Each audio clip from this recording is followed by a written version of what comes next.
Can't Rely on You. It's your brand new single. It's out 23rd of February. We've been playing it for a couple of weeks now. And Thank you for is that. awesome. Love Thanks. it. I love it. It's so different. And that's what I love about you is looking at all of the hits and there's so many of them to choose from. They're all different and different sounds. And this is a real awesome, big, almost it's the way I think the music's going to sound this summer. I hope it sounds. so. Yeah, I hope it sounds. Are you happy with it, obviously? Yeah, I'm really happy with Working it. And it with was an Pharrell? honour to work with Pharrell. Yeah, I bet. He's the man at the moment, right? Mm. In a studio with him for how long? I was in with him for about 5 days. Is it kind of a mesmerising experience working with Pharrell? Or? Yeah, well, I've loved him since NERD, so She likes the move. Yeah, I was a bit like a competition winner.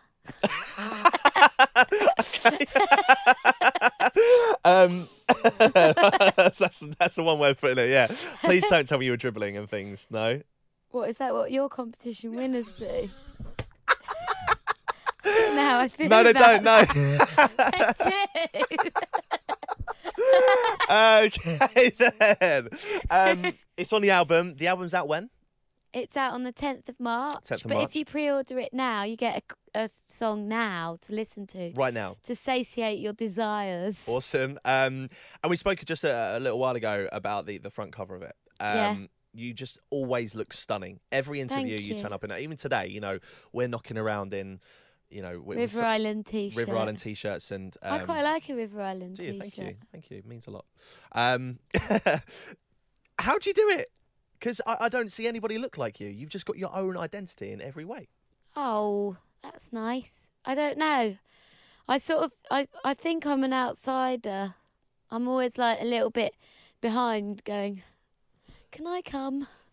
And I just sort of end up looking like that because I don't know. It'd be interesting for me if we could swap brains for a day. Okay. And then I might be able to shed some more light on That'd it be because I amazing. only know how I think. So it's hard for me to explain to you how I do it or whatever. It's just natural to me. But if we swap brains, then you could understand and I could understand what you meant. You can understand River Island and I could get that. But I do wear some River Island stuff.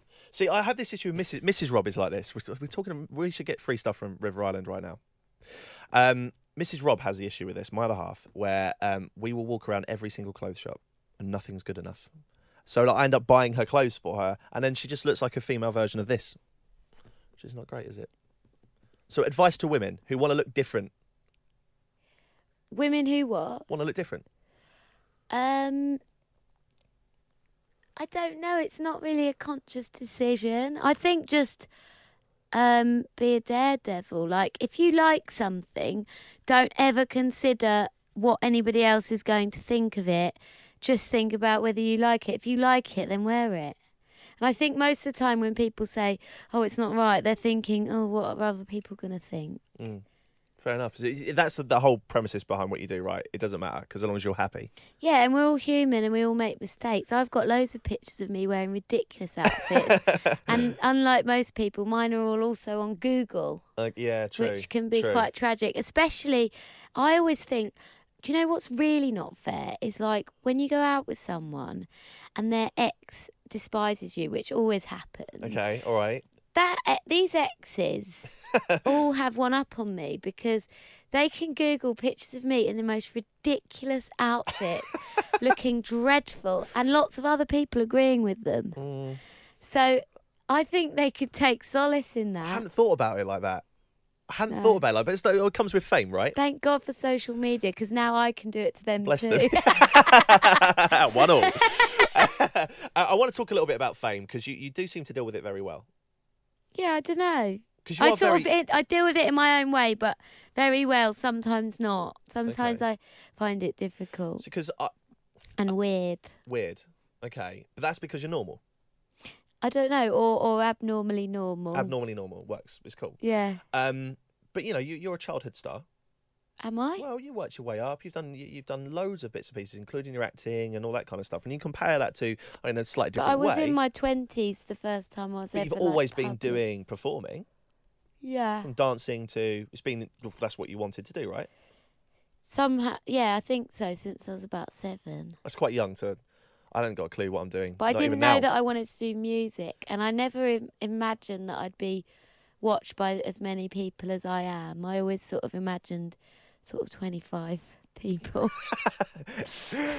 And it's if I was lucky. That was maybe an underestimate, potentially a little bit. So what annoys you about the music right now? Is there anything that annoys you about music? Because it's one of, I have a question every year that I ask people, and like last year was the year of duets, wasn't it? And this year, music is really taking I think anyway. I don't know if you agree.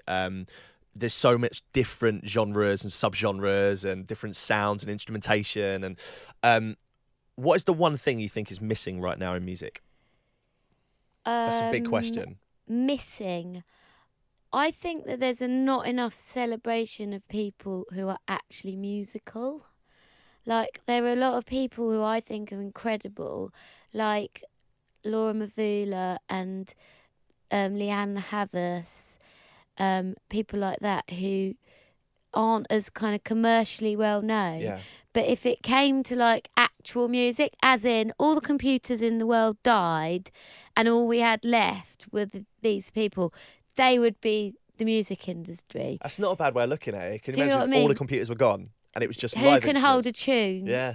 And those people are pretty amazing. Obviously, like people like Adele and Paolo Nutini and Amy Winehouse rose to the surface, but they are like unusual, really, in sort of comparable to the music as a whole.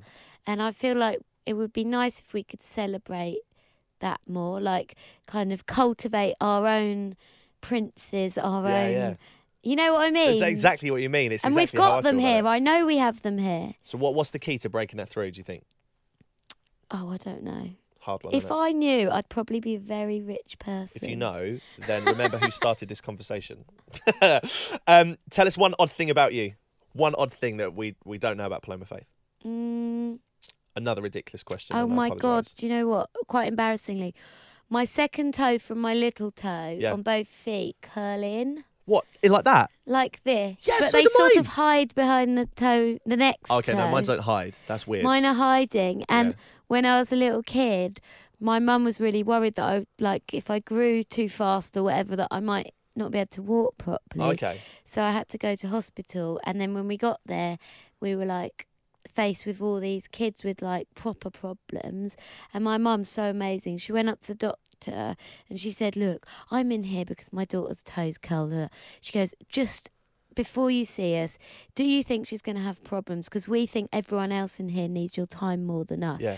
And he was like, it probably wouldn't. It would just be cosmetic. And she said, right, I'm not going to come and see you. Thank you very much. See you later. And I've just got stuck with him. And I've got that story because, you know, those things that are like imperfect, that you kind of like irritate yourself with.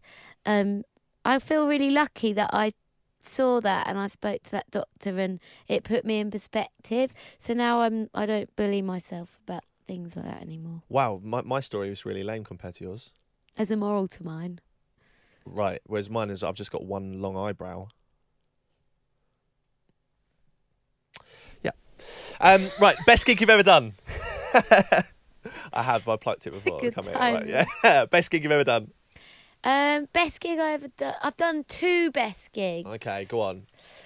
The best gig number 1 was London O2. Okay, because March last year. Yeah, because I never thought that I would ever be in that position, and I actually walked out and said, I can't believe you all know that I exist. And they laughed. And the second best gig was actually Cardiff, and the reason why, it was at the arena, the Motor something. Okay. And the reason why was because I'd never played there before, and I'd done like I think 4 tours before I went there. And by the time I got there, they were so excited that I can just remember the energy in the room as being like something so memorable. Every single person knew the words. They were all dancing, and they were really responsive. And when you get that sort of audience energy back as a performer, you kind of you give a lot more back. So I think I did my best performance I've done as well. Wow, Yeah. okay. I can't believe it's in Cardiff. Worst thing you've had to do so far being Paloma Faith? Worst thing? Oh. Have you had to open like a shoe shop? Not that there's a lot of people listening to radio right now who own shoe shops, and all shoe shops are great. But that's we might have to edit out this pause. Okay. Because We'll just leave it in. It's all right. It's what makes it real. I'm trying to think about the worst thing. I told you I'd make you work. Do you know what? Some corporate shows, because... Right, just before you go on, don't name anybody. I'm not naming anyone, but you do them, obviously, because the paycheck. Yeah, clearly. Yeah, right. Yeah. And that's actually how most people in music make their money, is by doing those private shows, because you don't really make that much from anything else. So you sort of do them for that reason, and then often the people are quite rich, and therefore they don't rejoice in life to the same standard. Yeah, I can see what you mean. And you kind of go out there and play to people with just like this sort of expression. For those that are listening to this on the radio, what would that express? How would you summarise that expression? Blank face. And completely uninspired or inspiring. Awesome. That sums up. What's your first job? Because different places say different things. My first ever job was writing a column for the Daily Express newspaper. Seriously? When I was 14. Oh, wow. I used to do one called Teen View. Seriously? Yeah, where I wrote about the television, and I used to like get sent programmes on like a video by a courier to watch before, and then sort of analyse them for the following week. And then you would send them back and write my comments. And then the next job after that, which was kind of my first job, was washing up plates in a cafe. I'll stick with the Daily Express. And it was so bad that all my fingernails fell out. Fell out? Yeah, because I just had them in hot soapy water without marigolds on. That is an amazing excuse, which I'll remember later, because it's a whole week's worth of washing up at home. One programme that you'd love to be in? Holby Blue. Absolutely not. I would love to be in Peep Show. That's a great, you would fit in that as well. I've auditioned for it before. And? I don't think I got it. I can't remember, or maybe I did and then I couldn't do it or something. Well, we need to get back on that and sort that out. One film you'd love to be in? What, that already exists? Holy Motors. Holy Motors? Watch it. Okay, I'll do it tonight. One artist that you would love to duet with? Other than Pharrell, obviously, because... I think Andre 3000. Yeah. Apparently, are they coming back, Outkast, doing that whole thing again? I heard that. Yeah. Hopefully. With you, hopefully. What are you doing tonight? I'm having a little party. Oh, yeah? Yeah. Go on. Because I finished my album. I thought that I should do a little celebration, and a friend of mine has opened a bar and he can only fit 40 people in there, and I've invited too many people. Okay, wow. So that should go quite well. Terribly. Then. I'll probably spend most of the evening in the queue pulling people out. You're not as important now, nor are you. Hey, look, you're amazing. I really could talk to you all day. Thank you. You are one of those people who is so sincere and is so easy to talk to because of that. It's just what you do, and I love it. I want you to do one thing for me now, and I'm going to twist the playlist a little bit, which I'm going to get my backside kicked for. Okay. I want you to introduce my favourite Paloma song. Okay. And play it for us. All right, then. Yeah? Here it is. That one there. Okay, this is especially for you. Thank you. My biggest single to date, hopefully not as big as my new one's about to be. The new one's going to be much bigger, much bigger. But especially for you, this is Picking Up the Pieces. Paloma Faith, we love you loads. Thank you for coming in.